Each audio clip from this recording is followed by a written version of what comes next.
All right, hello guys. Welcome to the live stream. We are joined today by the one and only Dr. Fred Luskin. Dr. Fred Luskin is the author of Forgive for Good and is also one of the world's leading researchers and experts on forgiveness. Is also the director of the Stanford Forgiveness Project. Uh, Dr. Luskin, it's such an honor to have you here today.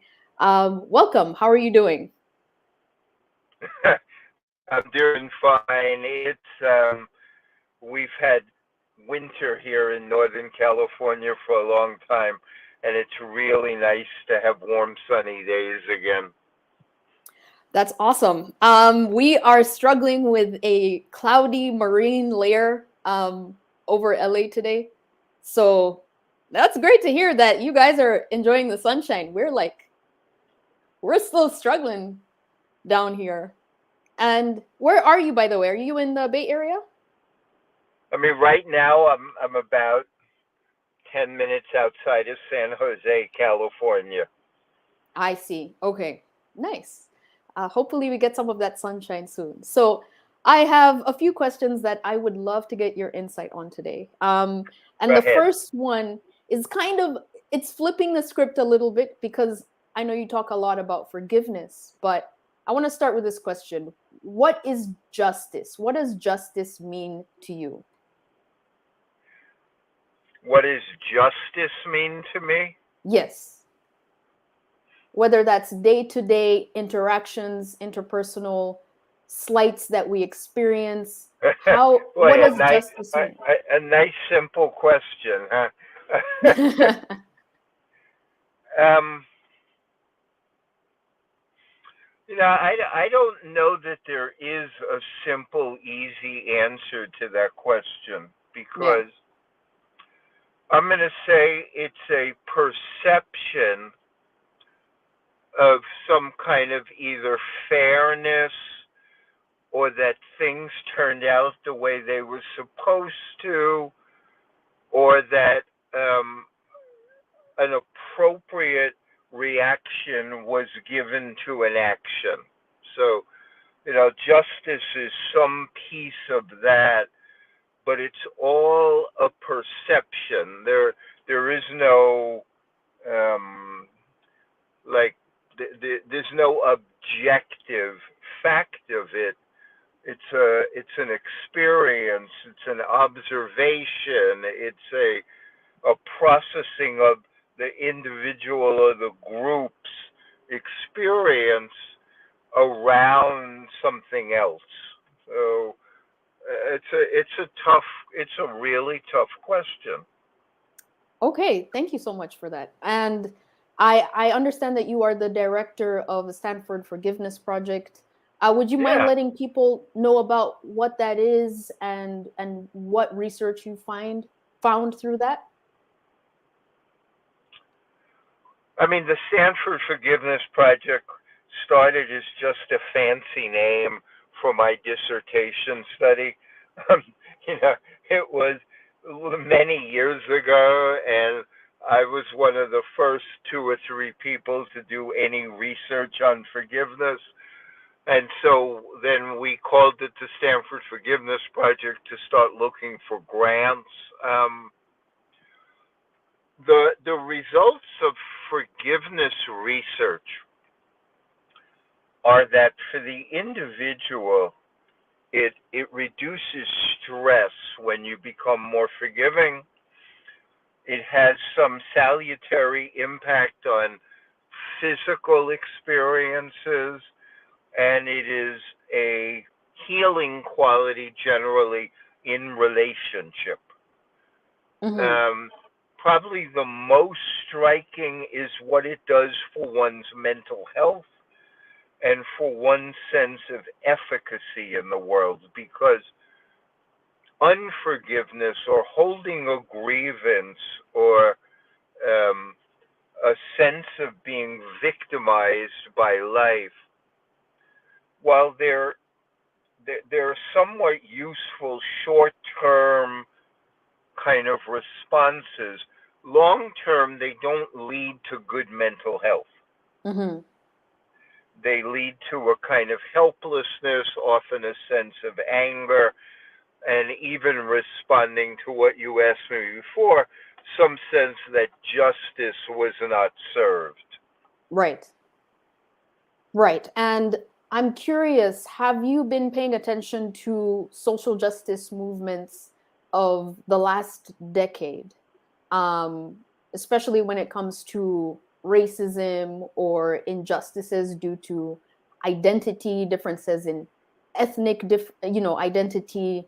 Um, what are your observations on modern social justice, and do you think it is lacking a balanced, healthy injection of forgiveness? You know, um, I think one of the human flaws is to take their current experience or the world's current experience and make believe it's new. Mm-hmm. Human beings have struggled since they've been human beings to balance the personal and the more global impersonal. So I have certain identity qualities, and I'm also just another human being passing through here. Mm-hmm. You have certain identity qualities, and you're just a human being passing through. And it's really hard to keep those in perspective. Um, the social justice stuff, I think most people want social justice, they just define it differently. And Mm-hmm. so it relates again to that justice as a perception. So I'll give you an example, and what I would consider an abstract but a tangible example from right now. I know there's discussion on reparations, I think, for slavery, right? Yes. So you could have some people who could make a legitimate argument that, black people were harmed by being slaves, and then that harm has continued on until the current day because of the mistreatment. You could make that argument, and it would have merit. And yet you could also make an alternative argument that what happened X number of years ago for me now, I had nothing to do with that. You're right. And so you would end up with two very different perceptions of what justice is. Yeah. But both sides would be thinking we're going for justice. Yes, that's right. And so that's what's so hard about so many issues is Mm-hmm. and the forgiveness piece says at some level I can forgive people who I don't agree with. I can forgive past actions that were hurtful so that now I may be more centered and less filled with grievance so that our accommodation or how we work things out may be more successful. Yes. It doesn't mean that people get a pass. So um like I've dealt with, people who've had family members murdered in political violence, and it's not like, hey, it's okay that you killed my kid. I mean, that's horrifying. Mm-hmm. But if I'm too caught up in just my identity as someone who had a murdered child, then I sometimes run the risk of not seeing things clearly because I'm over identified with that part of myself. Right. Yeah. So I hope That's you are grasping some of the subtlety I'm Oh yeah. trying to bring in to the conversation. Yeah.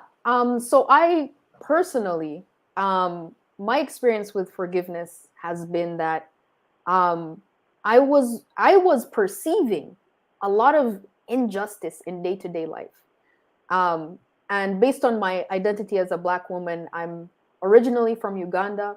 I moved to the States 10 years ago, and I learned in college that there's much more racism and racial acts against me than I'm aware of. So I need to become more aware of them in order be in order to rectify or correct the racism in day-to-day life. However, that caused me to become more cynical, caused me to become more negative, and led to depression and anxiety in myself, in my day-to-day life, which kind of led me to perform less than my peers who weren't using that lens, who weren't seeing day-to-day interactions as terribly as I was, until I had a kind of light bulb moment where I realized, you know what, most of this is just me taking offense at will, even without knowing someone's motive, by just saying, you know what, I think this is racism, and not talking to them, not figuring it out.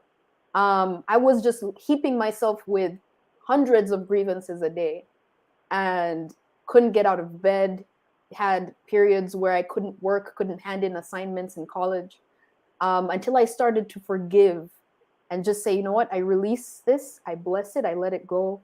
That things started changing. So it wasn't even that I was forgiving past incidents, but I could no longer see future or just, day-to-day interactions as racist as I used to. So it changed not only the past for me, but it also changed the way I perceive day-to-day interactions and infused grace. So I have seen the benefits of that forgiveness. But it's taken a lot. It's been hard to describe to people. Whenever I tell people about this, they think I'm being insensitive to their struggles. And so I wonder for you, for anyone who was in my previous position,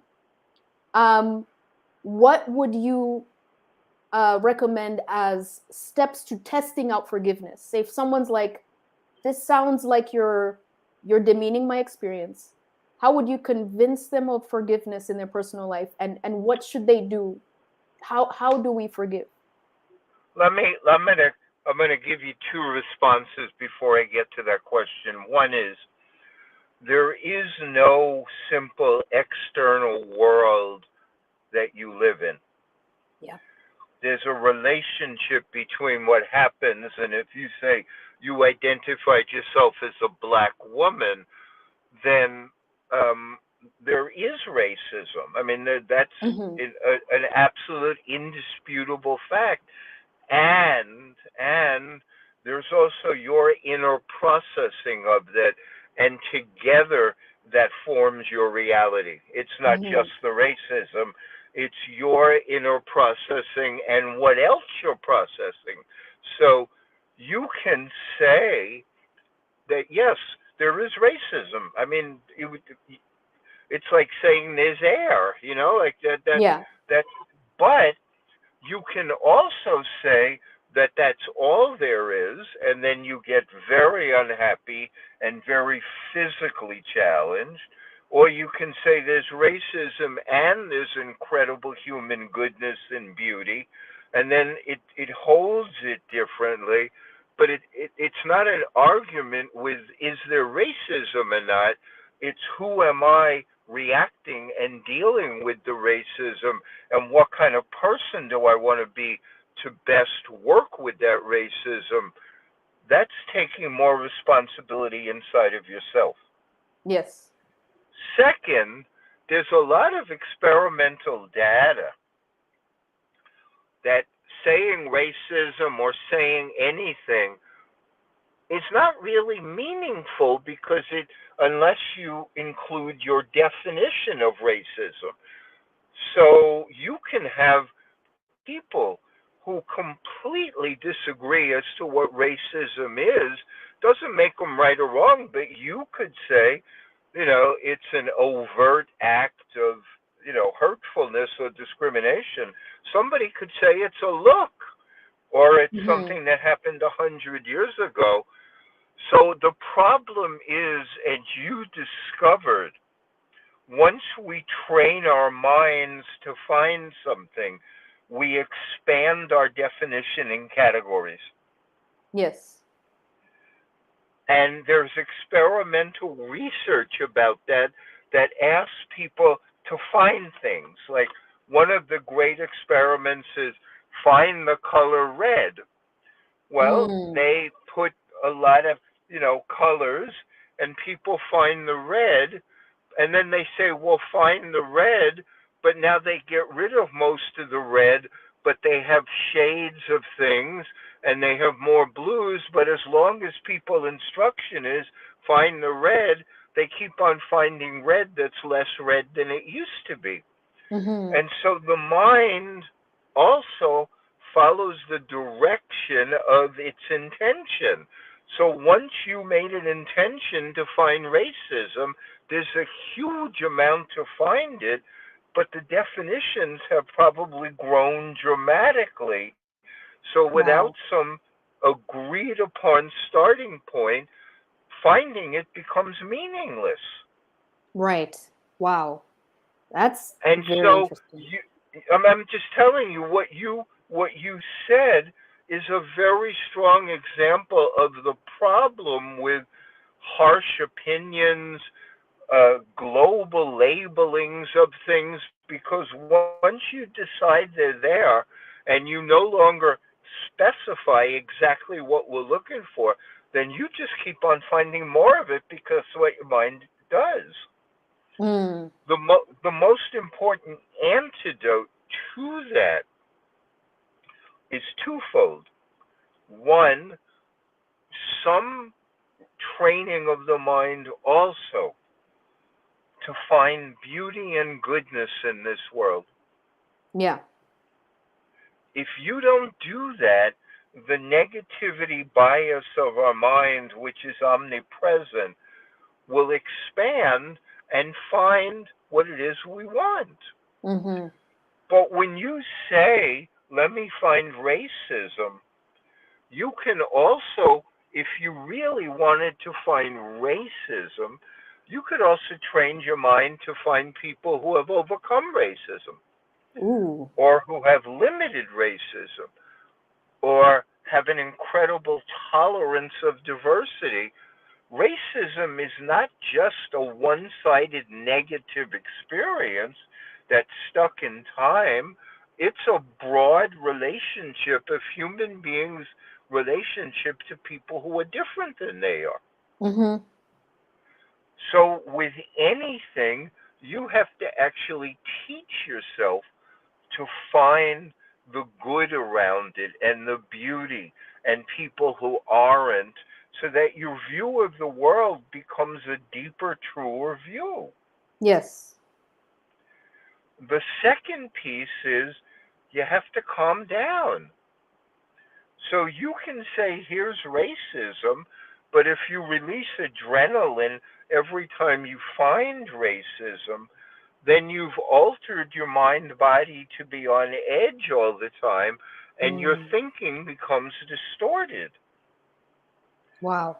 So calming down, meditating for a moment, counting your breaths, looking out the window at something beautiful, remembering that you're loved, turning away from the stimulus, those will all quiet your adrenalized response, and you will be able to go, oh, here's an Wow. instance of racism, so what? Or it's just one that exists, or I don't have to react to them all, or people are allowed to be imperfect. So you Mm-hmm. can see it, but not react in a way that gives you a deeper, worse view of people and reality. And then you can be open to making very different decisions about it. Wow. So well said. Wow, that was very helpful. Do you think with our modern like addiction to notifications and our phones and learning the latest news headline, is this impeding our sense of coming down and therefore being able to forgive and look for good? Absolutely. Absolutely. Both Yeah. the media's enticement to get audience is certainly impacting our nervous systems. Social media is hijacking our nervous systems, but then our tribalism is also Right. impacting that, because then all our reactions are kind of joined with who we align with and who we don't align with, and then it becomes dangerous. So let me just give you an example. Like you said, you became somebody who found racism everywhere. Yeah. That in and of itself is not a terrible thing. If Mm. you're calm enough and your story is enough of heart that you can say, wow, there's racism in a lot of places. Now, what would really be valuable to that? Well, one might be that I get rid of whatever racism is in me so that I Wow. don't contribute. That would be a really useful thing for this world, too. Let's say I see racism. Well, how do I learn to talk about it so I don't see people who I think are racist as my enemies, but as shared people on the planet? Then maybe we can have a reasonable discussion around this. Then you wouldn't have been so burdened by what you saw. Mm. Right. But you had become tribalized, which is racists are bad. We have to stamp them out. They're not me. They're the Mm. other that is a terrible influence. And then that is what exhausted you. Yes. Wow. That is crazy. It's such a revelation to realize, like, there is a very key element of saying, I also harbor that. I am not perfect. I think that's what drives that sense of everyone is committing like a trespass against me because I'm perfect, I'm innocent, and that's what drives that anger and that grievance. I'm curious, for the more serious cases that you have looked at of injustice, say someone in the cases where people have murdered, um, how does the victim of such atrocities, how does one get justice but also forgive? I know a lot of people confuse forgiveness for saying, I'm letting the criminal off the hook. But in your research, what would you recommend for those who have suffered serious harm, who need a sense of justice, but also who need to forgive, but have trouble differentiating between the two? I mean, in this imperfect world, there isn't always perfect justice. Mm. And secondly, there are implications of individuals thinking that they know what justice is. I mean, so my guess is when you were in your most heightened finding racism everywhere, you had a very different understanding of justice than you do now. Yes. Because you probably wanted to punish everybody, and you probably wanted to like stamp them out Mm-hmm. because what they were doing was so terrible. But now that you're not as infected by that kind of virus, you can A, have more compassion for them, B, see that justice is a very tough situation because everybody's on a different place. And somebody may say, they're just words. Get over it. Like, I Right. don't behave in any way that mistreats people, but in the comfort of my home, I can say whatever the heck I want. And what Mm. you might perceive as justice, they might perceive as get your nose out of my business. Mm-hmm. And so that's why the undercurrent of a kind of forgiveness of, if I look inside myself, I see how much I need to be forgiven for. Therefore, I'm going to assume that most people are at least as wacky as I am. Yeah. And so they're going to need a good deal of forgiveness too. But me personally, if whatever I'm threatened by or affected by, if there's a more benign explanation, let me try that one first so that I preserve my mental health and my kindness. Let me try that first, and if that doesn't work, maybe then I go to more harshness. So Yes. the justice from the beginning is, well, let me not try to escalate this. Mm. Let me try to make peace. Let me try to, at least in my own heart, have a little compassion for people who may be stuck in ways of being that I don't want them to be stuck in, but they don't all have to become my enemy. Mm-hmm. So good. And then the victim piece is like when you were hypersensitive, you were much more of a victim than you are now. Yes. And so people don't recognize that to some degree they have some control over even their victim status. That you're not a victim just because other people do things that you don't want them to do. Yeah. Wow. That is so, so good. You have some agency in this. You have some responsibility to take care of yourself. Now, that doesn't mean that you can't identify things wrong in this world and make a concerted positive effort to make them better. That would be my better definition of social justice.